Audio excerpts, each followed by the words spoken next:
Alright, I'm doing this thing where I use OBS in order to record these videos, and I do all of the editing while I'm recording the video by pressing simply the pause button on OBS.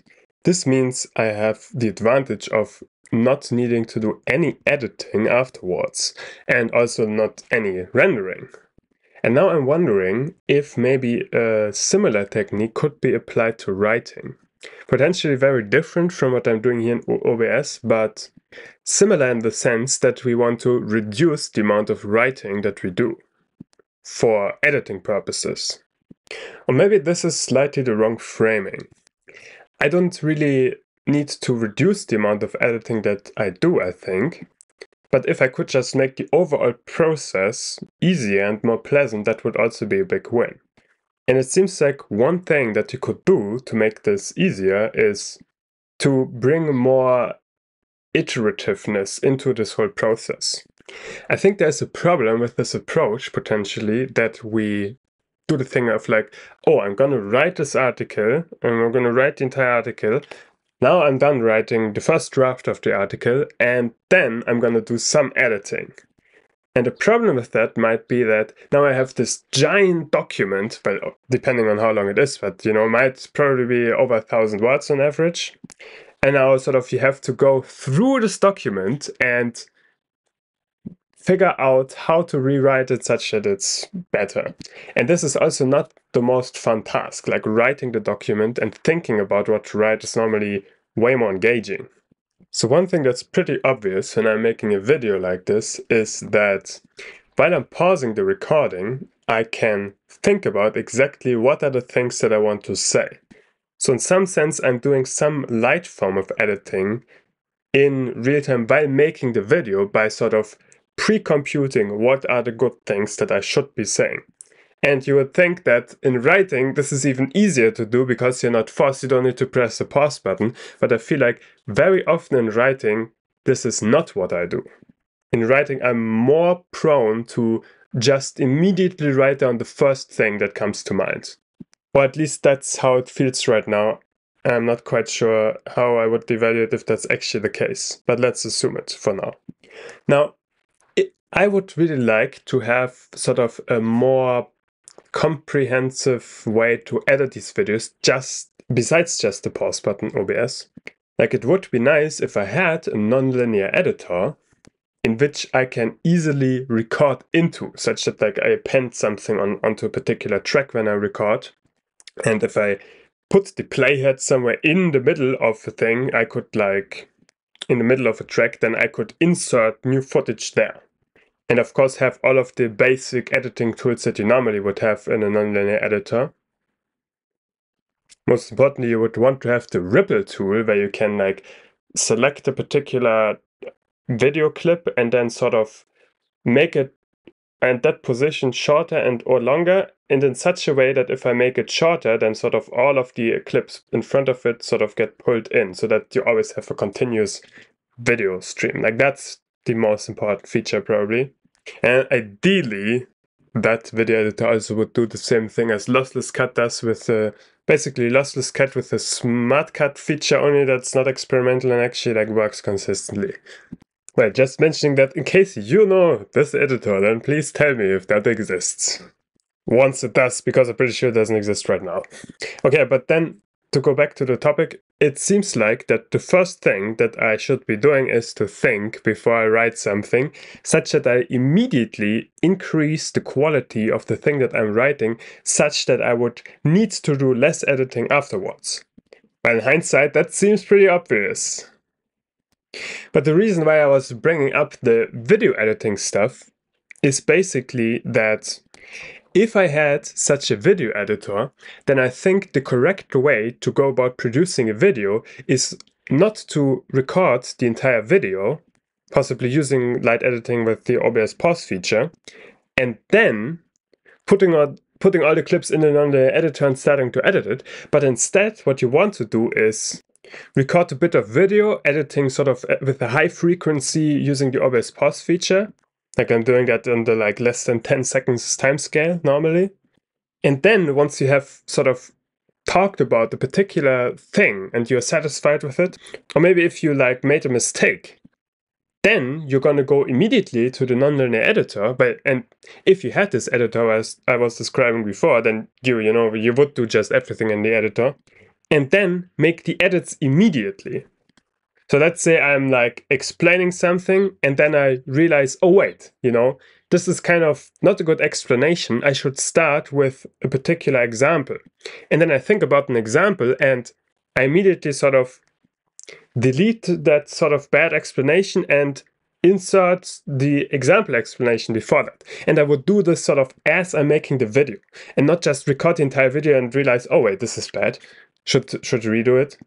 But have the sort of, well, I'm not quite sure how to say it yet. It feels like maybe I could say you want to have the iterativeness very high. You want to iterate on a very short time scale. That seems like one way to put it. Another way to put it might be that you want to have a high alteration frequency between switching between different tasks that you are doing to produce some particular piece of content. And with high alteration frequency, I mean basically that the alteration frequency should be as high as would be beneficial. And I feel like right now the problem, or like very often the problem is that the alteration frequency is just very low, like writing an entire article and then editing it. And so you want to figure out how can you make it such that it is easy to have an as high alteration frequency as is beneficial for iterating on the content. And this kind of notion definitely translates to writing. Like I can write an article, start to write it, and after I've written a few paragraphs, I can notice, oh, maybe it is better if I structure my text like this. Maybe I've written an outline before and then I can like, oh, I should probably, I have understood better what is the thing that I even want to write about by writing the text so far. And now I know a better way to structure it. So I'm going to change the outline and make any changes necessary that I have, or rather make any changes necessary that in the text that I have written so far would need to be made eventually because the outline changed. And in the beginning, I was saying it's okay if I don't actually reduce the amount of editing, but I feel like this kind of editing is qualitatively different from editing where you're just sitting in the end of when you have written all of the things and then just go through the text and do only editing. It seems like part of editing is evaluating the text and how it can be improved.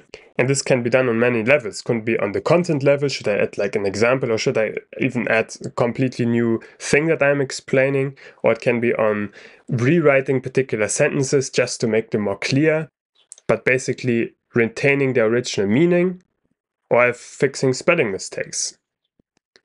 And it seems potentially for any of the things that you're evaluating, okay, maybe not like grammar, maybe not spelling or grammar mistakes or something like that, but basically each time you're evaluating the text, you might notice new things that you could be doing in order to improve the text overall. And it seems potentially good to pull in this evaluation logic in as early as possible, such that the results of these evaluations you can use to improve the article. So I guess the general methodology is to, instead of having a task where you like just do the task and now I'm done with this task and now I have the different task here and I'm gonna do this task and I need to perform these two tasks. Well, actually, let's make this a bit more easy to understand than I have with a picture. So imagine we want to do some task X, and this task is composed of two parts. We need to do A and we need to do B. These are like two sort of general tasks. For example, this might be writing and this might be editing. Now, one way how we could do this is first do all of our writing and then do all of our editing, where this of course is time. And I'm basically saying, don't do it like this. Instead, we should alternate between these things very often. Like we do a bit of writing, Then we're going to do a bit of editing, and that is on the writing that we have already performed. Then we're going to write some more. Then we're going to edit some more. And of course, these things are not necessarily like always the same size, you know. It's like you want to dynamically adjust this and find the right thing that's right for that particular thing that you are working on right now. Like if you write a longer piece of text, a longer section, you know, you don't want to stop in the middle. You might want to write a particular explanation out, and then once you have finished that explanation, then you want to go back and editing. And so I guess now you could have like one hypothesis, which is that, or like, why would we do it like this in the second thing? Like I already talked about that maybe this is qualitatively different than the first thing in such a way that it gives you benefit. And I guess there are two properties that are obvious that we sort of want to figure out, are they the case for this? And that is, does it take a shorter amount of time to produce the same quality content than the first thing? And I guess that already kind of includes the second thing, which is, does this result in the end in a higher quality piece of output? I guess another property is, if we use this second method, is it more likely that we don't, is it the case that we get less perpetual drafts? And probably there would be a bunch of other advantages. But like, okay, let's make an argument. So I'm not quite sure if any of these three things hold, but let's make an argument. Like, I have some reasons to believe that I think, but I can argue for the second thing is better. I'm not quite sure how I would evaluate that yet. So like the main reason why we might think the second one is better in terms of the speed and the quality is that when we first write this section here, maybe let's call it not A. Like if we have the section alpha here, and then we have written it, and then we do the editing of the thing in beta, of the text that we have written so far, then when we're doing beta, the editing, we have all of the contents fresh in memory of what we have written in A. And this would probably allow us to, like I would guess it speeds up the process of, for example, evaluating, is this in alpha actually communicating the thing that I intended to communicate? Because that is still fresh in your memory. And that's the main argument for doing this, I guess. Though there is also a big disadvantage, I think, which is that if you have the things fresh in mind of what you did, what you were thinking when you were writing this piece of text, then it will be harder to spot the holes in your writing. If there is some part of your writing that doesn't explain something well, then you might not notice because your brain has the context and knows what is the thing that you are talking about. And then it can just automatically substitute in the thing that you meant, and it would happen in such a way that you don't realize that another person reading it who doesn't have the context in his brain that you have right now would not interpret the thing in the same way. And I would say this kind of argument generalizes to basically any kind of task that you're doing that can be decomposed into distinct subtasks. And this is very much based on my intuition right now. It just seems like this is a good thing to try out, but I'm unsure right now of how much benefit you would actually gain from that.